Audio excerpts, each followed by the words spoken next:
Welcome back to the broadcast. This Thursday, North Texans will get the chance to see a new film detailing some pretty amazing acts of heroism, hope, and inspiration. It all stems from something that happened during the incredible sorrow of the Holocaust, and it is something that gave people hope in the face of true darkness. Dr. Sarah Abosh is joining us now to tell us more. And so, what is this project meant to you? What spurred the inspiration for it? This was truly exceptional. The project focuses on Albanians. In this particular instance, it's Albanian Muslims. And what's remarkable about this is that Albania is this tiny little country in Europe. It starts the war with 200 Jews resident. It ends the war with 2,000 Jews resident. So it's the only country in Europe in the midst of the Holocaust that picks up Jewish population, and they pick them up by offering them refuge. It's really remarkable. How did they protect them? They protect them by making them members of their family. By hiding them in plain sight, as we say. They make them cousins, they make them relatives. The government of Albania, they change their names. The government of Albania actually gives them documents. So the government itself is in the process of doing this. And what they use to really make this kind of hit home is an ancient Albanian cultural and ethical code called Besa. And Besa really means to keep a promise. And when you give your Besa, you give your word, you will give up your family's lives before you will go back on what you said. And so the Jews are given Besa.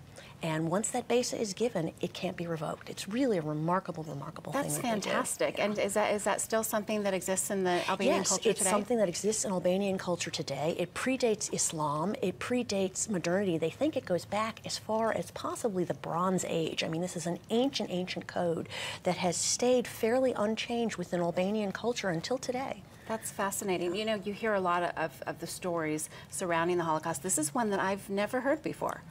It was one, honestly, that I had never heard before either.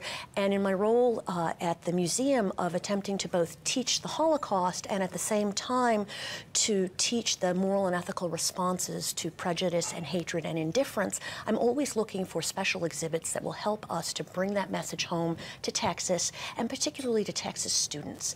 And I came across this exhibit, and I read it once, and I read it a second time. I said, we've got to bring this in. This is really a remarkable story. So I think we have some photos, but tell us about the exhibit and then about the film. Okay.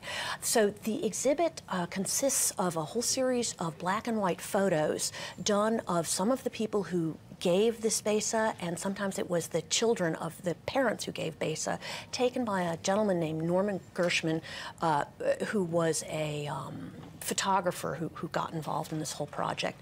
It's a beautiful exhibit in black and white. The movie itself, Besa the Promise, is about the story of one of the children of somebody who helped hide Jews, and his attempt to keep his father's deathbed Besa promise. And it crosses continents. It goes from Albania to Israel. It brings in an American. It brings in Israelis. It brings in Albanians. It's a fascinating story, and it's really heartwarming too. Is it a full-length feature film? It's a film that takes a little over an hour, so it's not a 2-hour spectacular or anything like that. But the production values are like you would see at a normal movie theater. So, do you hope that there's a movement that started with this, where Besa becomes something that everyone embraces? Wouldn't that be wonderful? Absolutely. I mean, I think of kids on kind of sand lots playing baseball where you used to spit in your hand and shake. Yeah. And, you know, that was your word, as your bond. But this is the real world equivalent of this, and this is something that crosses centuries. In fact, it crosses millennia. And I think we as Americans, we always talk about our word as our bond. And it's not just that they give their bond, it's what they give their bond for. They give their bond for life-protecting reasons. And it's really something that I would love to see us emulate as well. It's fascinating, and I think so important for kids to go see the exhibit and see the film. Absolutely. Thank you so much for being here today. My pleasure. Telling us about it, and good luck with it. Once again, you can see Besa, A Code of Honor, this Thursday at the Dallas Holocaust Museum. It's located on Record Street. The screening starts at 6:30. For information, just go to dallasholocaustmuseum.org. And when the broadcast returns, it's tips on how to spruce up your home decor with spring in mind. Michael shares ideas on faux flower arrangements. Don't go away.